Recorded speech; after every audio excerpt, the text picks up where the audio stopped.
പിള്ളേരൊക്കെ ഇവിടെ കൊണ്ടുവന്ന് സ്കൂളിലൊക്കെ ചേർത്ത് ഓരോരുത്തരൊക്കെ കരയുന്ന കരച്ചിൽ ആക്കണം. ആത്മഹത്യ അല്ലാതെ ഇനി ഒരു വഴിയില്ലെന്നാ പറയുന്നത്. ഏതാ ആ ഹോമിൽ ഒരു മലയാളി ഒരു ഡെപ്യൂട്ടി മാനേജറായിട്ട് വന്നു. അന്ന് മുതൽ തുടങ്ങിയാന്ന് പറഞ്ഞ് അവസാനം ടെർമിനേറ്റ് ചെയ്തവരെ.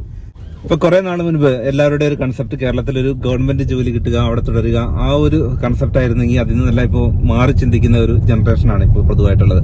ഇപ്പൊ ഈ സാഹചര്യത്തില് ഇപ്പൊ പലരും അതുകൊണ്ട് തന്നെ ഗവൺമെന്റ് ജോലിയൊക്കെ രാജിവെച്ച് പലരും ഇങ്ങോട്ട് വരുന്ന ഒരു ട്രെൻഡ് ഇപ്പൊ നമുക്ക് കാണാനുണ്ട്.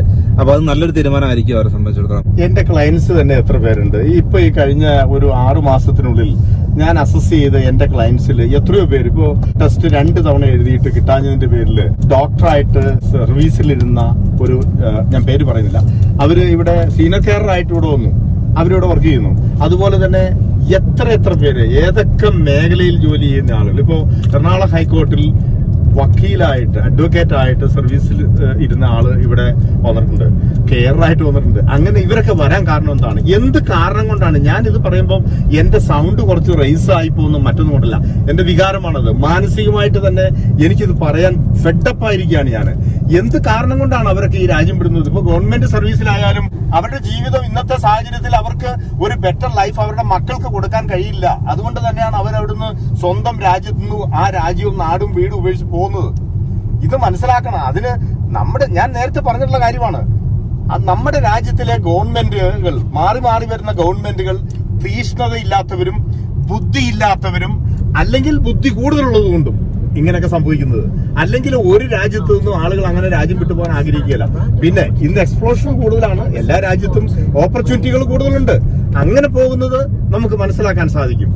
പക്ഷേ ഒരു +2 കഴിയുന്ന ഒരു കുട്ടിയോട് മക്കളെ നിങ്ങൾ ഏതെങ്കിലും രാജ്യത്തേക്ക് എന്ന് പറഞ്ഞു വിടാൻ കാരണം എന്താണ്? മാതാപിതാക്കള് നമ്മൾ മനസ്സിലാക്കണം. ഞാൻ നേരത്തെ പറഞ്ഞിട്ടുണ്ട്, ഏതൊരു രാജ്യത്തിന്റെയും സമ്പത്ത് എന്ന് പറയുന്നത് ആ രാജ്യത്തിലെ കായിക ശേഷിയുള്ള ജനതയാണ്, യുവജനങ്ങളാണ്. ആ ജനങ്ങളാണ് ഇന്ന് നഷ്ടപ്പെട്ടുകൊണ്ടിരിക്കുന്ന ആ രാജ്യത്ത്. ആ നാട് പിന്നെ എങ്ങനെയാ നന്നാകുന്നത്? ആ നാടിന്റെ സമ്പത്ത് എവിടെയാണ് വർദ്ധിക്കുന്നത്? നാടിന് എന്ത് കായിക ശേഷിയാണുള്ളത്? ഇത് ഓരോ വീട്ടിലും സംഭവിച്ചുകൊണ്ടിരിക്കുകയല്ലേ. നമ്മുടെയൊക്കെ നാട്ടിലെ വീടുകൾ അനാഥമായി കിടക്കുകയല്ലേ. ഏതെങ്കിലും വീട്ടിൽ മാതാപിതാക്കളല്ലാതെ ആരെങ്കിലും ഉണ്ട്? ഇനി മാതാപിതാക്കളും ഉണ്ടാകുമോ? പള്ളികള്, അമ്പലങ്ങള്, ആരാധനാലയങ്ങള് ഇതെല്ലാം പണിത് കയറ്റി. ഇത് ഇവിടെ അങ്ങനെയല്ലേ സംഭവിച്ചത്? ഇവിടെ ഉണ്ടോ? ഇവിടെ വയസ്സായി മനുഷ്യർ വന്നു, വിശ്വാസങ്ങൾ നഷ്ടപ്പെട്ടു. അപ്പൊ അതോടുകൂടിയിട്ട് ഇവിടെ പള്ളികളെല്ലാം ഇവിടെ അനാഥാലയം, ഇവിടെ അനാഥത്വത്തിലായി. ഇപ്പൊ നമ്മളെ പോലുള്ള ആളുകൾ അവിടുന്ന് ഇവിടെ വന്നിട്ട് പള്ളിക്ക് പിരിവിട്ട് നമ്മൾ പള്ളി മേടിക്കുക. എന്നിട്ട് ഇതെന്താ സംഭവിക്കാൻ പോകുന്നത്? നാളെ ഇതും അനാഥമായി പോവില്ലേ? നാട്ടിൽ കിടക്കുന്ന കോടിക്കണക്കിന് രൂപയുടെ പള്ളി, നമ്മൾ പണിത പള്ളികൾ അവിടെ അനാഥമാകുന്നു. ആ സ്ഥാനത്ത് ഇവിടെ വന്ന് നമ്മൾ പള്ളിക്ക് പിരിവെടുക്കുന്നു, നമ്മൾ വലിയ പള്ളി മേടിക്കുന്നു, അതിന് പിരിവെടുക്കുന്നു. നമ്മൾ ചിന്തിക്കേ, തലയ്ക്കകത്ത് ആളുതാമസമുള്ളവരെ ചിന്തിക്കണ്ടേ? കോളേജുകളിലാണെങ്കിലും പഠിക്കാൻ പാടില്ല, വലിയ ബിൽഡിങ്ങുകളെല്ലാം ഇപ്പോ ക്ലാസ് നടത്താതെ അടച്ചിടുന്ന സാഹചര്യം ഉണ്ടായിരിക്കും കേരളത്തിലെല്ലാം. എത്ര സംഭവങ്ങൾ. ഇപ്പൊ എന്നോട് ചോദിച്ചത് വണ്ടിയുടെ കാര്യമായാലും വിഷയം ചെന്നെത്തി നിൽക്കുന്ന എവിടെയാണ്? അപ്പൊ മധുജൻ, ഇപ്പൊ നമ്മുടെ നാട്ടിലൊരു ഗവൺമെന്റ് ജോലി ചെയ്യുന്ന ഒരു വ്യക്തിയെ സംബന്ധിച്ചിടത്തോളം അവരുടെ ഒരു ജീവിത നിലവാരം വെച്ചാൽ നമ്മൾ താരതമ്യം ചെയ്യുമ്പോൾ ഇപ്പൊ ഇവിടെ എന്ത് ജോലി കിട്ടിക്കഴിഞ്ഞാലും നമുക്ക് അതുപോലെ രക്ഷപ്പെടാനുള്ള ഒരു ഓപ്ഷൻ ഉള്ളതുകൊണ്ട് അതിന്റെ പ്രധാനപ്പെട്ട കാരണം എന്താ പറയുക സത്യ, അതായത് എന്ത് ജോലിക്കും അതിന്റേതായ അന്തസ്സും മാന്യതയുണ്ട്. പക്ഷെ ഇവിടെ ചീറ്റ് ചെയ്യപ്പെടുന്നുണ്ട്. ആ ചീറ്റ് ചെയ്യപ്പെടുന്നവരിൽ അതിന്റെ കാരണക്കാരാകുന്നത് 75% നമ്മുടെ മലയാളികളിലൂടെയാണ്. എന്താ കാരണം? നമ്മൾ പഠിച്ച് ശീലിച്ചു വന്ന തട്ടിപ്പും വെട്ടിപ്പും ഇവിടെ അവർ അപ്ലൈ ചെയ്യാണ്. എത്ര കോളുകൾ വരുന്നു? ഈ വരുന്ന കോളുകളിൽ 75% കൂടുതൽ എന്നെ മലയാളി പറ്റിച്ചെന്നാ പറയുന്നത്. അതിന്റെ ചരിത്രത്തിലേക്കൊന്നും ഞാൻ കിടക്കുന്നില്ല.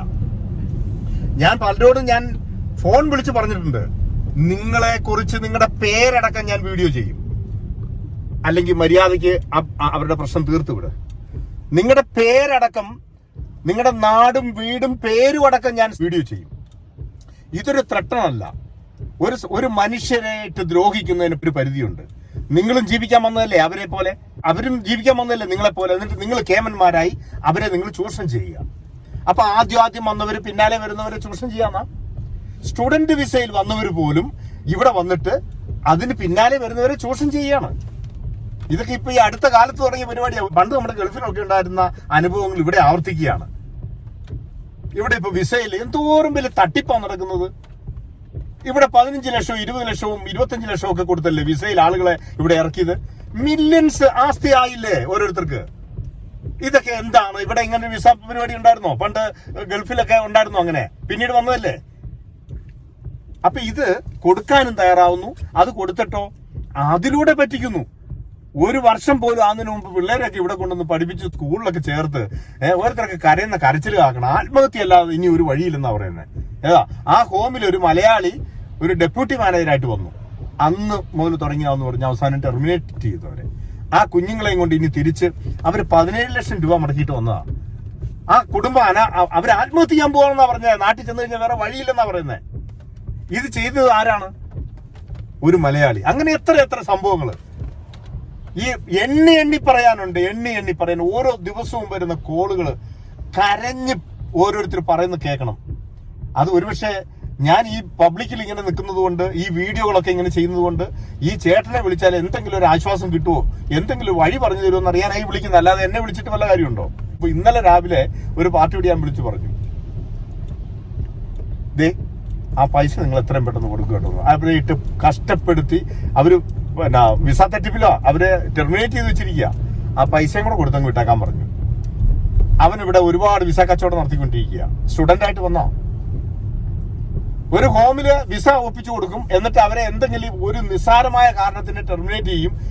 അത് കഴിഞ്ഞിട്ട് പണ്ട് ചെയ്തുകൊണ്ടിരുന്നത് ഇപ്പൊ ആ പരിപാടി നടക്കുന്നില്ല. വീണ്ടും അവരുടെ പേരിൽ വിസ അടിച്ചു കൊടുക്കുക. ആ സ്ഥാനത്ത് വീണ്ടും വിസ കിട്ടും. ഇതായിരുന്നു പരിപാടി. റിപ്പീറ്റ് ചെയ്ത് വിസ അടിച്ചു കൊടുക്കുക. അവൻ തന്നെ ഇതെല്ലാം ചെയ്തു കൊടുക്കുന്നത്. അപ്പൊ ആ മാനേജറുമായിട്ട് ഒത്തുകൊണ്ടുള്ള പരിപാടിയാണ്. മാനേജർക്ക് കൊടുക്കും പൈസ. മലയാളി പറഞ്ഞു കൊടുത്ത ബുദ്ധിയാണ്. അപ്പൊ ഇവരെ കയറ്റിവിട്ടാൽ ഒരു കാരണമില്ലാതെയാണ് ടെർമിനേറ്റ് ചെയ്യുന്നത്. ഒരു വെർബൽ വാർണിംഗ് ഇല്ല, ഡിസിപ്ലിനറി ആക്ഷൻ ഇല്ല, ഒന്നുമില്ല. എന്നാൽ നമ്മുടെ ഇവിടെ വരുന്ന ആളുകളൊന്ന് മനസ്സിലാക്കണം. നമുക്ക് യുനിസൻ, RCN മുതലായിട്ടുള്ള സംഘടനകളുണ്ട് ഇവിടെ. അതിനകത്ത് നമ്മൾ ജോയിൻ ചെയ്യണം. അതിനകത്തൊരു 10-12 പൗണ്ട് നമ്മൾ ഒരു മാസം കൊടുക്കണം. നമ്മൾക്ക് ആകെ ഒരു സെക്യൂരിറ്റി അതേ ഉള്ളൂ. അതാരും ചെയ്യുകയില്ല. എന്നിട്ട് അബദ്ധത്തിൽ ഇങ്ങനെയുള്ള സംഭവത്തിൽ ചെന്ന് ചാടി കഴിയുമ്പം കൈയും കാലും ഇട്ടടിക്കും. ആരാണ് നമ്മളെ ഹെൽപ്പ് ചെയ്യാനുള്ളത്? ഇവിടെ ഒരു സോളിസിറ്റർ വെച്ചൊരു കേസ് നമ്മൾ മുന്നോട്ട് പോകണമെങ്കിൽ പൈസ എത്രയാവും? നമുക്കിവിടെ മുന്നോട്ട് പോകാൻ പറ്റുമോ? അപ്പൊ അത് നമ്മളെല്ലാവരും ചെയ്യണം. നമുക്ക് അങ്ങനെ ആവശ്യം വരാതിരിക്കട്ടെ. വന്നാലോ ഇതേപോലെ എത്ര പേർക്ക് വരുന്നുണ്ട്.